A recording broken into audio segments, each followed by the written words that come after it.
حضرت یعقوب علیہ نبینا علیہ الصلوۃ والسلام کے پاس حضرت عزرائیل موت کے جو فرشتے ہیں حاضر ہوئے. ارشاد فرمایا کہ روح قبض کرنے کے لیے آئے ہو؟ جواب دیا نہیں، میں تو صرف ملاقات کے لیے آیا ہوں.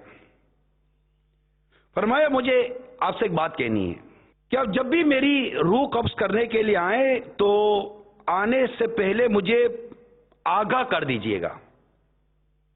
جی بہتر.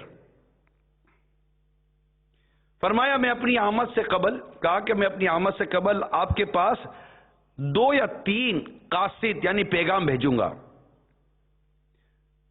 جب حضرت یعقوب علیہ نبینا علیہ الصلوۃ والسلام کا آخری وقت آیا تو حضرت عزرائیل علیہ السلام آپ روح قبض کرنے کے لیے پہنچے. آپ نے فرمایا تم نے مجھ سے وعدہ کیا تھا کہ اپنی آمد سے پہلے مجھے قاصد بھیجو گے. کہا میں نے تو ایسا ہی کیا تھا. تو پہلے تو آپ کے سیاہ بال سفید ہوئے، یہ میرا پہلا قاصد تھا. پھر بدن کی چستی اور توانائی ختم ہوئی، یہ میرا دوسرا قاصد تھا. بعد میں آپ کا بدن جھک گیا، یہ میرا تیسرا قاصد ہے. اے یعقوب علیہ السلام، ہر انسان کے پاس میرے یہی 3 قاصد آتے ہیں. اب آپ نئی روایت پہلے بھی سنی ہوگی، میں نے بھی پہلے سنی ہے، ٹھیک ہے، کئیوں نے پہلے سنی ہوگی.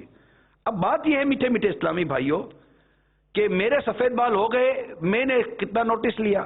میں اپنے اندر یہ تبدیلی اگر پاتا ہوں تو کیا مجھے موت یاد آئی؟ جن کی کمریں جھک گئیں کیا ان کو موت یاد آئی؟ نہیں آتی. کئیوں کو موت یاد نہیں آتی. ہمارے گھر سے والد کا جنازہ نکلا، موت یاد آئی. اپنی موت کی بات کر رہا ہوں. بڑا نوجوان تھا، حادثہ ہوا، مر گیا، بڑا افسوس ہوا ہوگا. مگر کیا تجھے تیری موت یاد آئی؟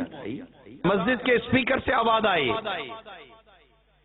توجہ فرمائیے، فلاں فلاں کا انتقال ہو گیا ہے، نماز جنازہ اتنے بجے ادا کی جائے گی. اچھا اچھا، ارے بیچارے کا انتقال ہو گیا، انتقال ہو گیا.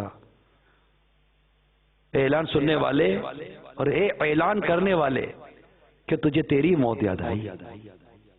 نہ، ہمیں مسئلہ یہ ہے کہ ہمیں ہماری موت یاد نہیں آتی. مصیبت یہ ہو گئی ہے، یہ واقعی بہت بڑی مصیبت ہے. جس مصیبت پہ ہم گرفتار ہیں نا، اس میں یہ بہت بڑی مصیبت ہے. تم مال کی مصیبت کرو، بیماری کی مصیبت کرو، تم قرضے کی مصیبت کرو، بے روزگاری کی مصیبت کرو، ٹھیک ہے، تم جس مصیبت پر چاہے آنسو بہاؤ، افسوس کرو، مگر اس بات پر غور کرو کہ موت کو بھول بیٹھے ہو. ارے اس سے بڑھ کر تمہیں کون سی مصیبت آ لے گی؟